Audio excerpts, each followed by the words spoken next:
I have one of those rhetorical questions for you. Why do creators create things? And equally, why do fans consume? For all forms of art, whether on mass appeal or a niche undiscovered work, the relationship between the creator and the fan is a complex one. The creator might not even consider an audience, using their world as entirely self-expression.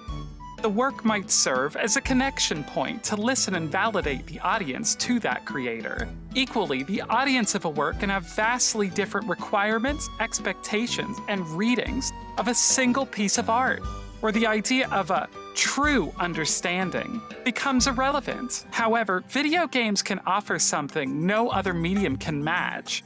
The creator shapes the space and world, whereas the audience will mold the experience through expression.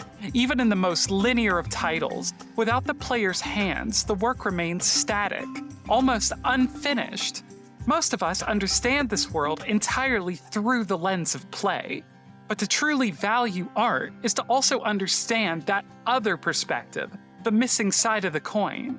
Because of this wish to spark the imagination of future developers, accessible game engines have always been at the forefront of the industry. Tools to allow anyone, regardless of previous tech skill, to begin learning and understand the fundamentals of game design. Only 1 year after Dragon Quest would arrive on Eastern shores, Log In magazine would publish a tool, literally releasing the code in their pages. This adventure maker would allow readers to create their own text-based adventure titles. This engine would evolve over time. The tool would become a mainstay of the game creation software industry. RPG Maker is not the only tool by ASCII, is that how you pronounce it? But RPG Maker as a concept was special.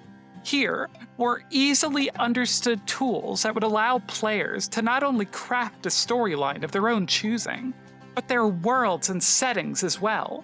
I personally started with the PlayStation 2 release, which, while not the most flexible engine, did allow a sense of freedom to make my edgy "You, Mom, I'm hardcore" games. The coolest thing about the RPG Maker, specifically on PC, was that even though the engine was easier to understand, these tools were incredibly flexible. Indie creatives would look at this toolset and instinctively push past traditional conventions. There was an underground sense of risk-taking and excitement within this space that still exists today. Much of the excitement around this engine was how easy it would be to import outside resources. Visuals could allow for any possible art style as long as it would fit within these 2D limitations. Soundtracks, much of the time, was taken from classic soundscapes such as the 1960s. No idea felt limited, and in fact, many of these titles weren't even RPGs, rather using the tool set to simply build their world for exploration. However, while the scene was relatively small, an unspoken influence to many of these titles would come from a relatively strange source.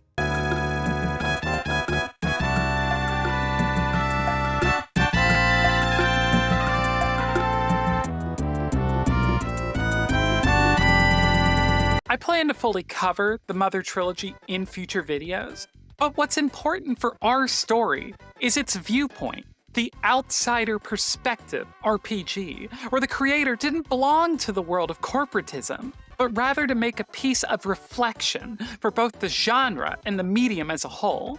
To the casual observer, this would mean quirky writing, where the player and self-awareness of the game would be front and center in its dialogue or themes. However, that wasn't the real scope of its influence. The Mother trilogy, at its core, asks the player, if the world is artificial, doesn't that also mean the entire rulebook can be rewritten or dismissed? What you'll end up finding most in these spaces are stories, mechanics, and themes that don't stick to original conventions, rather attempting to subvert or reinvent tradition to tell more personal ideas and expressions. Because of this desire to push the medium forward, one of the best ways game creators can challenge themselves is by participating in game jams. These game developer competitions take creators against their limits to make a short title within a specific time frame.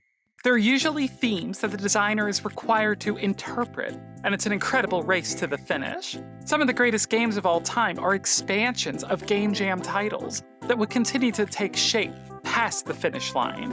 In neon lights, they gather tight. In pixelated dreams, they take flight. From dusk till dawn, keyboards click. Coding chaos, a frenzied mix. Teams of talent, minds on fire. Etching worlds, each desire. Jamming jamboree, jam-packed with cheer. Caffeine coursing, the atmosphere. Buildings, bonds, brainstorming the bold. Battles brewing, tales untold. Competing comrades, craving acclaim. Clashing concepts, carving their name. You've been waiting for it. Let's talk about a little video game known as...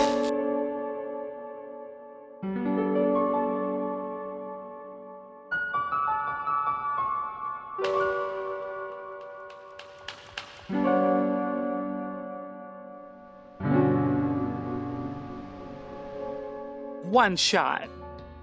I consider it to be a masterpiece of fiction, not merely a title that stays with the player, but challenges the very notion of our relationship with art.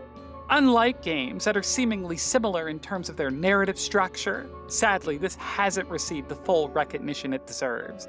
Have not one, not two, but 3 levels of spoiler, as I believe you should experience what makes this game so special, as unspoiled as possible.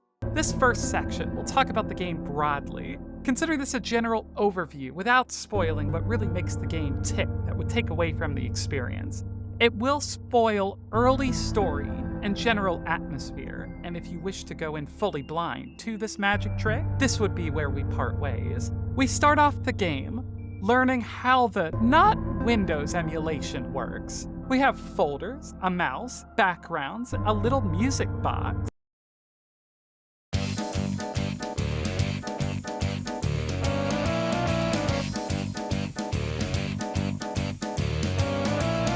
We awaken with our protagonist, a locked, quiet bedroom, with nothing but a PC and a remote.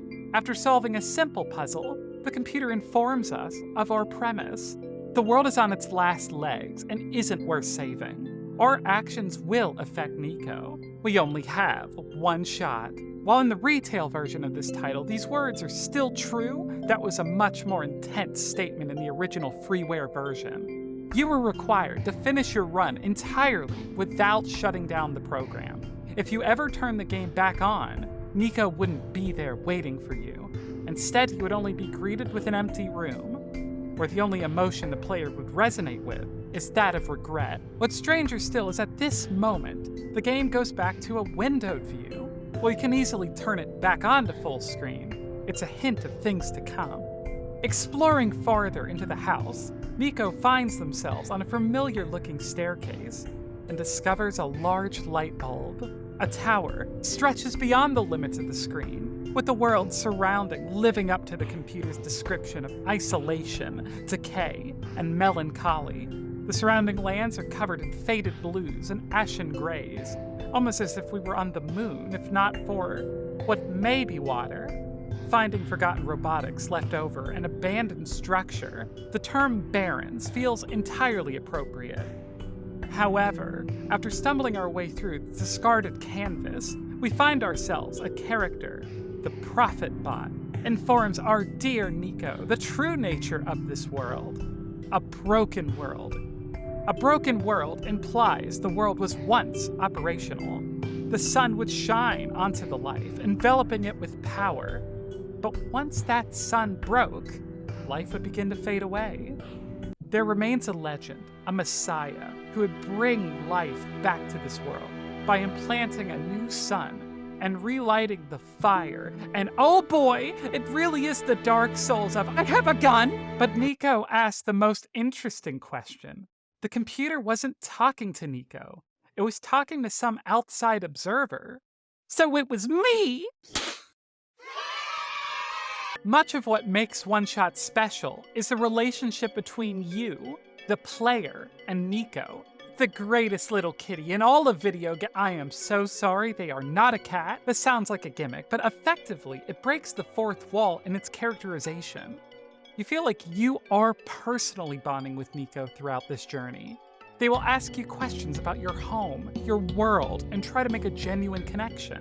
It frames play as this cooperative act between friends, and honestly, in my eyes, it's completely successful, even if my interactions are limited.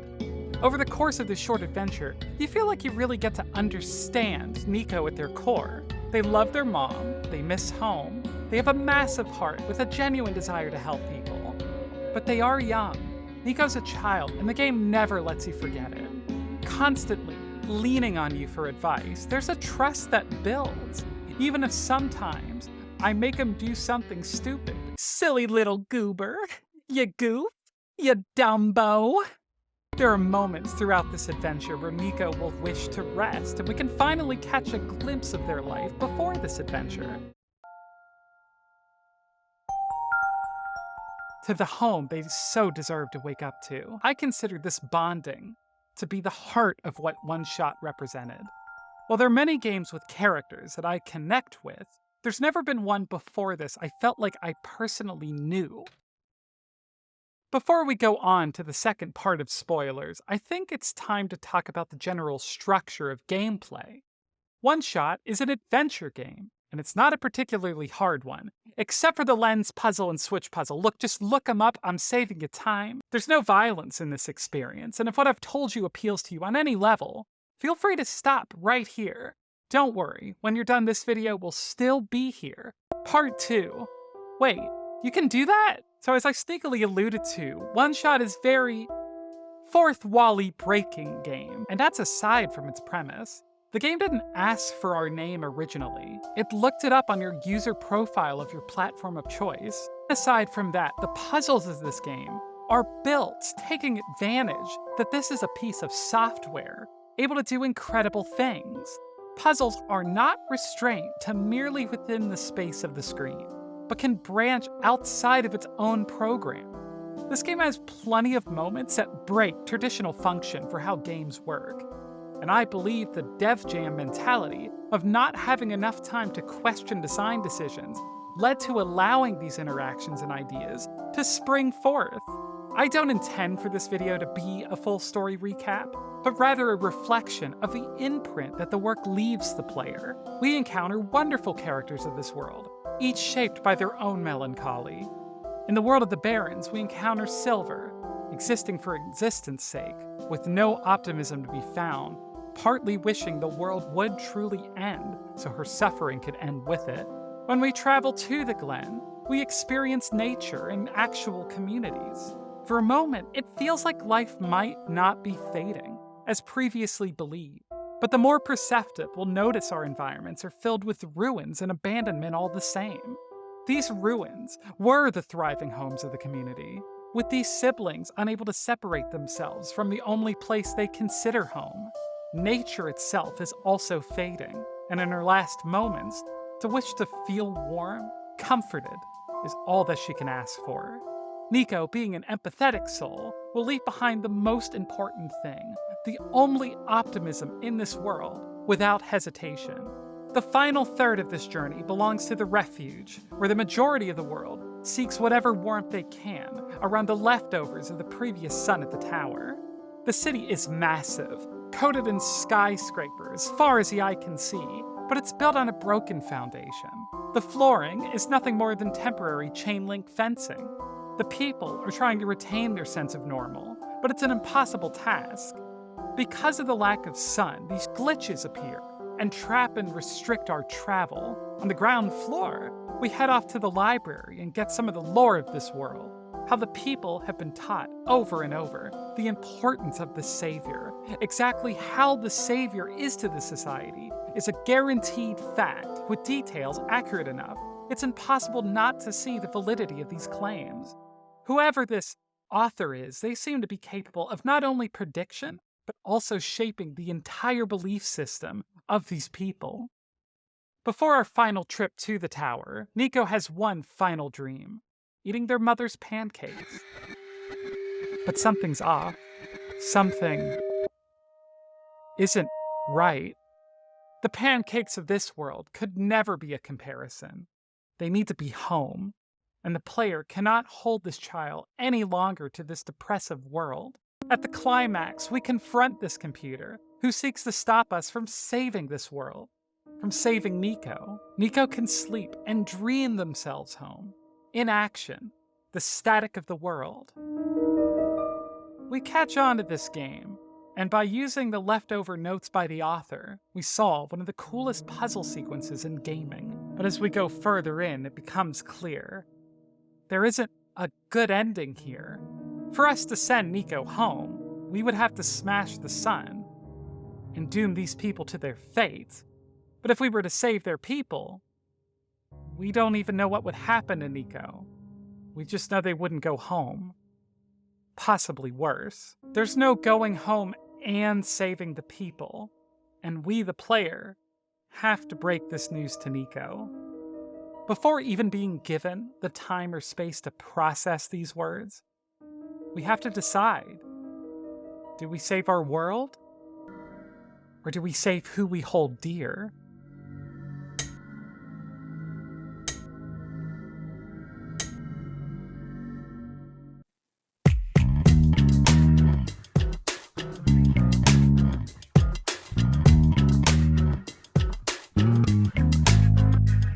Can I help you? I've been on this tiny-ass YouTube channel for 3 videos, and you've never introduced me!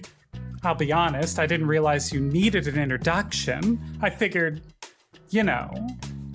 You know what? Like the audience kind of gets your deal. Like it's Ice Crash Radio, not secondary hosts, judges, ice thing. Your existence is a plague, and every friendship or relationship you've ever found yourself in is in a slowly diminishing lie, with the realization coming that you are not enough.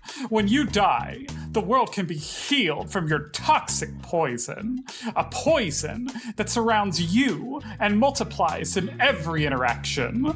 The sands between your fingers will slip as you continue to grip, but I'll be there to make sure that you know that it was your fault. Oh my god. A talking dog?! My name's Milo. Milo, the talking dog! I hate you and everything you stand for. Woof woof, doggy. I agree.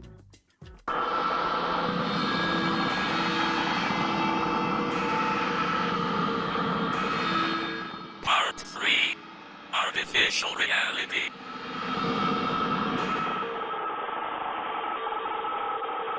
With every medium, there are invisible limitations and rules that are never spoken, but are understood as correct. But to hold these rules as absolute is to guarantee art can never evolve, and expression can never reach its potential. We landed on the moon before reality caught up with us. We created jazz to no longer be bound to the pre-existing scripts of music. At every point they handed someone a canvas and brush, there would be some outsider who decided to paint themselves instead of the paper. OneShot leaves us in a space where the player effectively cannot win. We are struck by the reality of the choices given to us, but in a game so designed by the foundations of deconstruction, would this be enough? Effectively, if we save Nico, the entire journey was a wasted one. A quest with no hero and no change to the status quo. If we give the world its son, is a sacrifice from a child really worth this? The entire world celebrating the loss of innocence. That's a success built on blood. Let's restart. Let's effectively defy the fate that's been given to us. Excuse me, I'm just gonna go to that little old save data. Goodbye, bitch! So now what?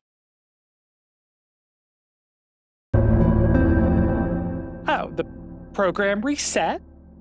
But all is not as it seems. Nico remembers us.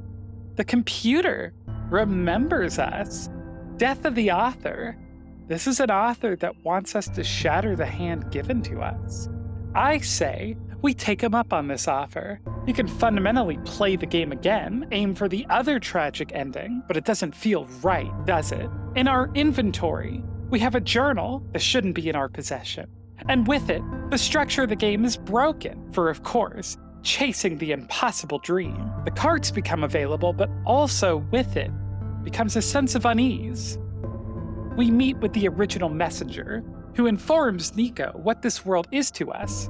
A video game. The glitches that greeted us too heavily in our first playthrough return, but with an aggression never before seen. Almost acting with intent, we lose one of the kindest voices that aided us in our travel, along with our source of answers. We end up meeting the son of the author themselves, who reveals to us the truth of this land.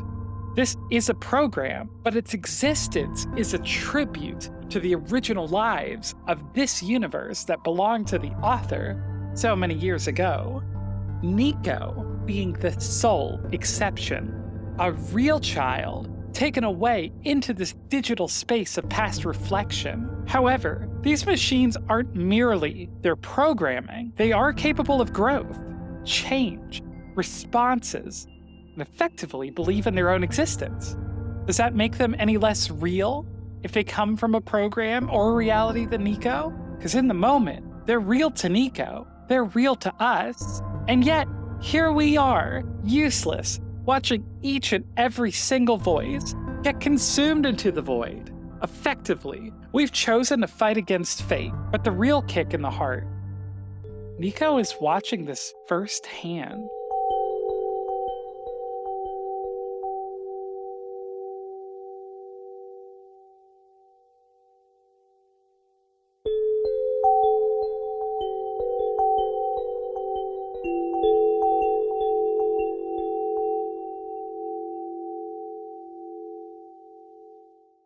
Every loss, every soul trapped, all of it. Nico is watching this pain and suffering. They could be home, away from everything, if we didn't try to delete the save data. I keep saying we, our fault, even though I'm the one playing the game. But aren't you also the one watching this video? If you simply stopped when we saved the child, then Nico would have been okay. But then again, what are we doing here? What is this moment? These aren't rhetorical questions. The fourth wall has always been the focal point of metafiction. But what I'm asking you right now is, what are we actually doing here? My background music? Are you actively watching? Like, sure, you can leave a comment, but I can't see you. Talk to me. Please. If you're speaking to me right now, I can't hear you. Are these moments disposable? Is every bit of life in this space a waste? There's a connection you feel. It feels like I'm present for you, but I'm a pre-recording of a video. Do you see what's past the screen? Can you see what's over here, over here? What are we doing here? YouTube as a very concept is bizarre if you really stop to think about it. We create short-term content that gets spread throughout the internet. We edit for hours and make this project that may or may not go anywhere, not travel necessarily to anybody, but we put it up. And then you may or may watch, and you may have a connection. You may think you know me. You may think you're talking to me right now.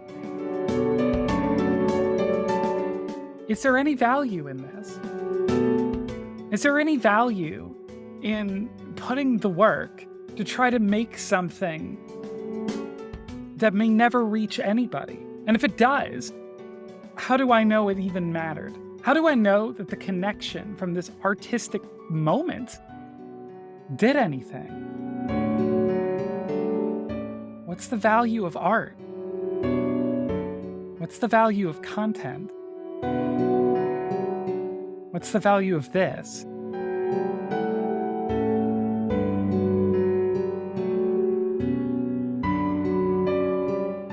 Like, comment, and subscribe. I believe sometimes the only true way one can communicate and express a certain feeling or thought is through a creative exercise. The sense of hopelessness OneShot hits the player isn't without purpose. In fact, I'd make the argument that OneShot is incredibly purposeful in its relationship between the player and the work itself. Meta commentary isn't exactly a unique idea, even in the world of video games. Meta is the self awareness of an author putting themselves into their work, allowing the person experiencing the art to be welcomed into the process. Sometimes it can be used for fun, allowing the audience to distance themselves and laugh with the creators and the characters. Sometimes it becomes a narration, giving further insight to an audience whose role only exists merely to passively view. Meta as a concept can be a source of frustration if handled poorly, and shatter the believability of the world. But if done well, it can leave the audience lingering even harder into the world and into the thematic elements belonging to the work. Gaming, more than any other medium, has been able to effectively use meta to create the illusion of a personalized experience.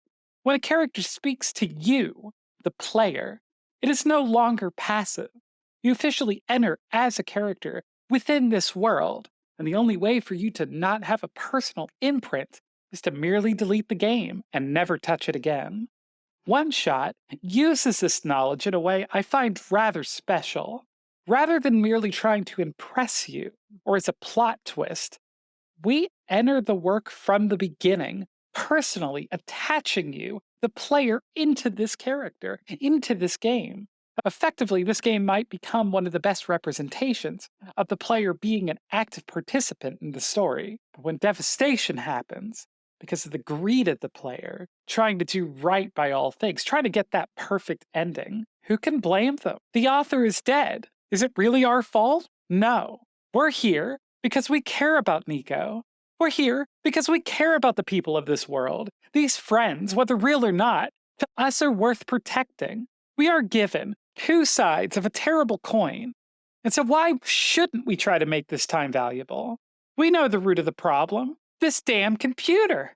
The world machine. This corruption. The world was supposed to be a recreation, but here we find ourselves punished repeatedly by some god, some broken authoritative figure. If we fight against this machine, if we take down the source of all of this heartbreak, maybe we can save our friends. And maybe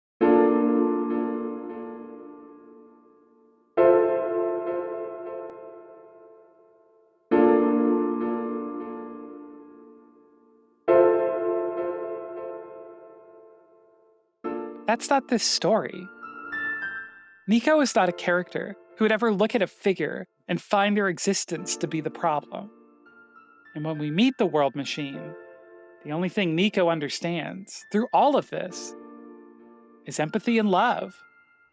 The world machine wasn't created for the purpose of harming anyone. In fact, from the very start of the game, it simply wished for us to get Nico out of the simulation. The machine's failing wasn't out of any malice, and every single action was the wish to do right by us, and the belief that they were lesser as their programming fell into disarray.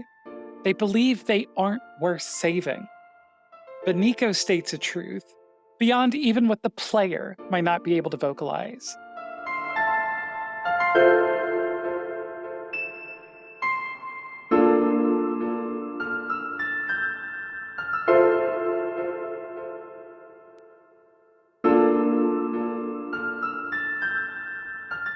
Art can be so many things, and as we live in cynical times, it's so easy to fall into the traps of cruelty or indifference.